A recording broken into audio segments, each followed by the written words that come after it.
నమస్తే. Welcome to Andhra Prabha. నేను లక్ష్మి.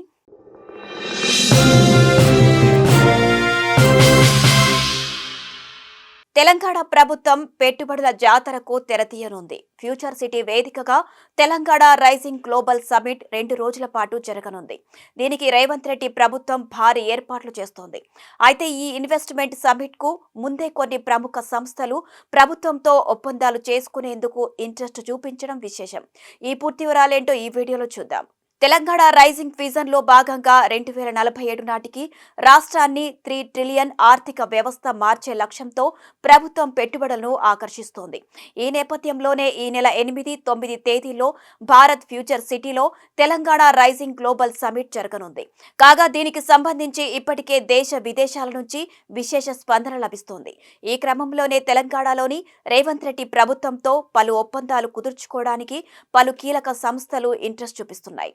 ఇందులో భాగంగానే బాలీవుడ్ నటుడు అజయ్ దేవగన్ ముందుకు వచ్చారు. హైదరాబాద్ లో ప్రపంచ స్థాయి ఫిలిం సిటీ ఏర్పాటు కోసం రాష్ట్ర ప్రభుత్వంతో ఆయన ఎంఓయూ చేసుకున్నారు.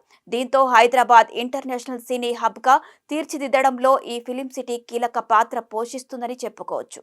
అలాగే రిలయన్స్ గ్రూప్ సైతం హైదరాబాద్ లో భారీ పెట్టుబడులకు ఆసక్తి చూపిస్తోంది.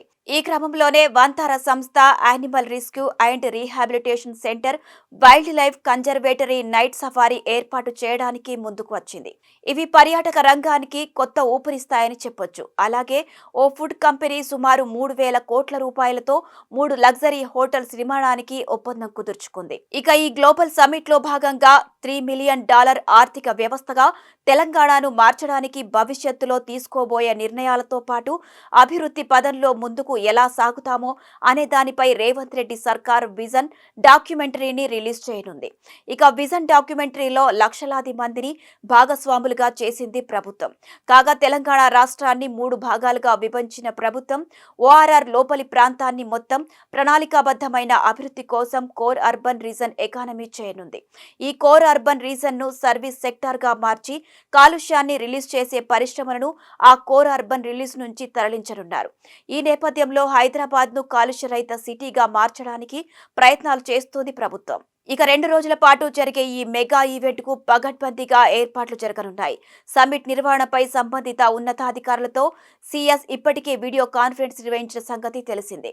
ఇందుకోసం ప్రత్యేకంగా ప్రజాభవన్ లో వార్ రూమ్ ఏర్పాటు చేసి ఎప్పటికప్పుడు సమీక్షిస్తున్నారు.